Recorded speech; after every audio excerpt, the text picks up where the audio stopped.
और जो हमारे ऊपर जो हमला कराया था शूटर ला करके, उन शूटरों से ये पता नहीं आज तक लगा पाई हमारी पुलिस कि आखिर उनको पैसा किसने दिया। वो कहते हैं कि हमें तो बोरी नोट की दी थी, हमने चारों ने बोरी बाद में आपस में बांटी, तो किसने दी हो इसका पता क्यों नहीं लग पाया आज तक। तो चार मुद्दे हैं, जब तक ये सारी इसकी गिरफ्तारी नहीं होती, शूटरों से ये पता नहीं लगता कि पैसा किसने दिया, कौन शूटरों को लेकर के आया। तो डीजीपी के दफ्तर के 7 कमरे में जो उमापति जम्वाल को बिठाया गया है, उसको वहां से हटा करके कहीं बटालियन में दूसरी जगह लगाए जाए जब तक जांच हमारी पूरी हो। उनको जांच को प्रभावित करा रहा है। 4 मुद्दे हमने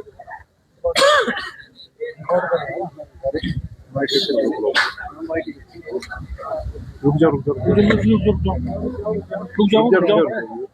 रुको 2 मिनट गया मैं बैठा हूँ। नमस्कार, लाइव टाइम्स टीवी देख रहे सभी दर्शकों का स्वागत है। और इस समय हम विधानसभा के बाहर है जहां पर बम्बर ठाकुर धरने पे बैठे हैं। आखिर ऐसी क्या वजह है जो क्योंकि विधानसभा भी यहाँ पे चल रही है और अपने सरकार के खिलाफ बैठे हैं या क्या, क्यों जो है यहाँ पर विधानसभा के बाहर यहाँ पे बैठे हैं, ये पूरी जानने की कोशिश करेंगे। तो चलिए हम बातचीत करते हैं बम्बर ठाकुर जी से और करते हैं। सर, ऐसा क्या पड़ी कि आपको विधानसभा के रहना पड़ा? भारतीय जनता पार्टी के एमएलए त्रिलोक जमाल पुलिस की जांच में मुख्य अभियुक्त पाए गए हैं ऑपरेशन लोटस के। और 1 साल बीत गया, हमारी सरकार तो बच गई, 4 आदमी हैं, हम 40 पे फिर आगे। लेकिन जो आदमी हेलीकॉप्टर का इंतजाम कर रहा था, जो आदमी होटलों में पैसे का इंतजाम कर रहा था, अटैचियां जिसके पास थी, वो पुलिस की जांच में पाया गया है कि ये मुख्य अभियुक्त है, मास्टरमाइंड ये है त्रिलोक जमाल।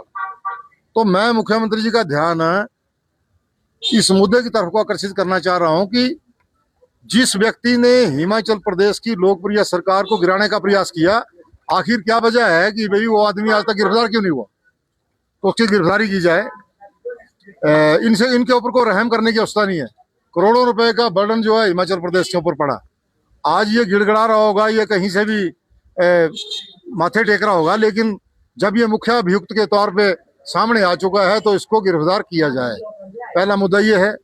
दूसरा ये है कि बिलासपुर में इस व्यक्ति ने करोड़ों रुपए के एक माइनिंग का काम कर रहा है, माइनिंग माफिया का, वहां पर एक कॉलेज बना रहा है और ये सरेआम मशीनरी लगी हुई है। ये करोड़ों रुपए के पत्थर बेच दिए कॉलेज के नाम से, कोई परमिशन नहीं है और इसको कोई पूछने वाला नहीं है, क्योंकि इसका भाई उमापति जम्वाल डीजीपी के दफ्तर के सामने उसको एक कमरा दिया हुआ है, वहां से इन सारी जांचों को प्रभावित कर रहा है। जो ऑपरेशन लोटस में भी इसकी गिरफ्तारी रोकी गई है और ये माइनिंग का जो काम कर रहा है, ये गोरख धंधा सरेआम वहां पे चल रहा है। ये आप देख रहे हैं, ये मशीनरी लगी है, बड़ी बड़ी पोकलें डे नाइट काम कर रही हैं वहां पे। करोड़ों रुपए का पत्थर बिक गया, कोई पूछने वाला नहीं है, क्योंकि डीजीपी के दफ्तर से फोन जाता है, यहाँ से जांच प्रभावित हो रही है। और जो मुझे मारने के लिए जो शूटर लाए गए थे, उन्होंने 3 जब शूटर पकड़े गए थे तो तीनों ने ये कहा था कि हमें एक नोटों की बोरी दी गई थी, वो हमने चारों ने आपस में बांटनी थी। लेकिन क्या कारण है कि आज दिन तक भी शूटरों से हिमाचल प्रदेश की पुलिस ये पता नहीं लगा पाई कि वो बोरी दी किसने नोटों की, कौन उनको लेकर के आया। अब फिर से इंटेलिजेंस की खबर आई है कि भाई अब बम्बर ठाकुर के अलावा उसके बच्चों को उड़ाया जाएगा। तो जब मुझे ये पता है कि मैंने मरना ही है और मेरी फैमिली ने मरना ही है और कोई कार्रवाई नहीं होनी है, तो मेरे पास यहाँ पे बैठने के अलावा कोई और चारा नहीं है। तो मैं मुख्यमंत्री जी से ये निवेदन करना चाहूँगा कि आपने सरकार बचा ली, हिमाचल प्रदेश की जनता ने फिर से आपको जनादेश दे दिया, हम 40 पे आ गए। लेकिन जो अभियुक्त है, जो मास्टरमाइंड है, जिसने ये गोरख धंधा चलाया हुआ है, जो माइनिंग माफिया बना हुआ है, जिनका भाई उनको बचा रहा है, इन मुद्दों को लेकर के मैं उनके पास से आज भी ज्ञापन दूंगा। इसके बाद 1 घंटा मैं यहाँ पे बैठूंगा और मुख्यमंत्री जी को ज्ञापन दूंगा कि इस पे कार्रवाई हो। और मैं हाईकमांड से भी कहना चाहूंगा कि ऐसा कोई रहम इनके ऊपर नहीं होना चाहिए, क्योंकि इसमें जगत प्रकाश नड्डा सरेआम इन्वॉल्व हुआ है।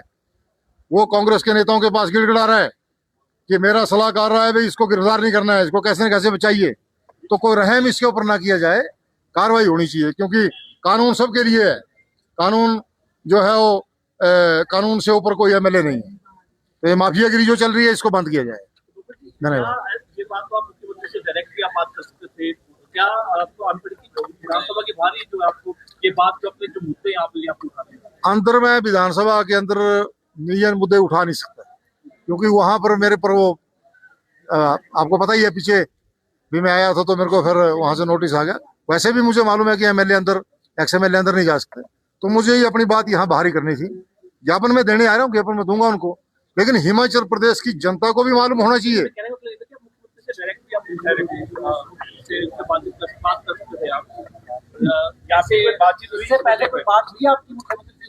मैं मुख्यमंत्री जी को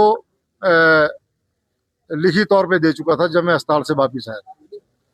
उन्होंने मुझे सिक्योरिटी उन्होंने दी है, लेकिन फिर इंटेलिजेंस की खबरें आ रही हैं, मुझे भी खबरें मिल रही हैं कि अब आपके बच्चों को और आपको उड़ाया जाएगा, क्योंकि हम माफिया के खिलाफ आवाज उठा रहे हैं, चिट्टा तस्करों के खिलाफ आवाज उठा रहे हैं, जो जिनके कंधों के ऊपर वो नाचते हैं। अब ये 4-5 घटनाएं हो गई हैं, तो अब जिन्होंने सरकार को ही गिराने का काम किया, ये तो मेरे ध्यान में थोड़े दिन पहले आया कि ये मुख्य अभियुक्त है पुलिस की जांच के अंदर, तो रोका क्यों जा रहा है? किसके दबाव में इसकी गिरफ्तारी रोकी जाएगी? तो जिसका भाई आपने डीजीपी के दफ्तर में बिठाया हुआ है, वो गिरफ्तारी कहाँ होने देगा?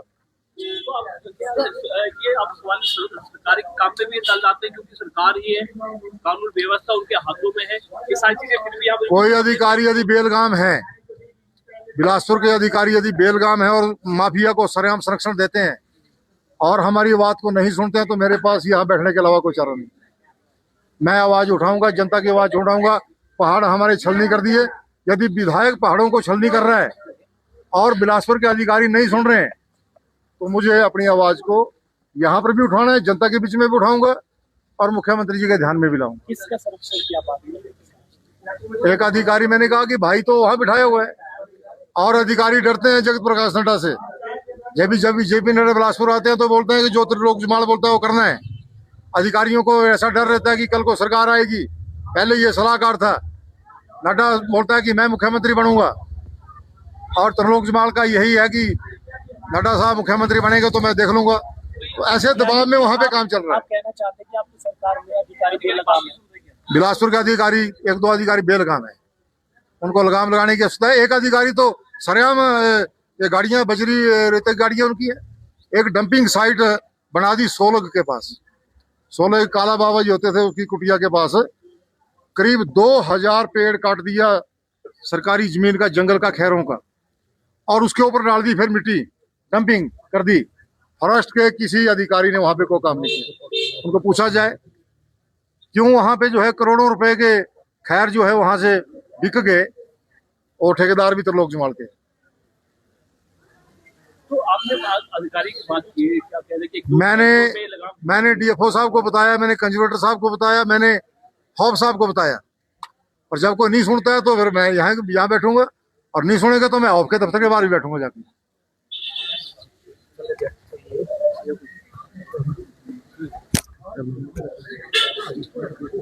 तो त्रिलोक जम्वाल के खिलाफ जो है मोर्चा यहाँ पर खुला है। उन्होंने कहा है कि खनन माफिया और अन्य चीजों को जो इनके ऊपर आक्रमण यहाँ पर हुआ था, जो इनको मारने की जो यहाँ पर कोशिश में यहाँ पर की थी, उन्होंने कहा कि इसमें पूरे जो बीजेपी के नेताओं का हाथ है और पूरा संरक्षण जो है यहाँ पर है। अधिकारियों की भी इन्होंने बात की कि अधिकारी, कुछ अधिकारी है, जो अधिकारी है वो बेलगाम हो चुके हैं, और जो शरेआम जो माइनिंग यहाँ पर हो रही है, जो पत्थर माफिया यहाँ पर हो रहा है, उस पर रोकने के लिए कहीं ना कहीं नाकाम यहाँ पर हो रही है। तो जिसको लेकर विधानसभा के बाहर ये बैठे हैं। उन्होंने कहा कि यहाँ से जो है मुख्यमंत्री तक ये आवाज यहाँ पर पहुंचेगी, इसके बाद जो है ज्ञापन भी सौंपेंगे। फिलहाल अभी इतना ही, और ताजा जानकारी देते रहिए लाइव टाइम्स से भी।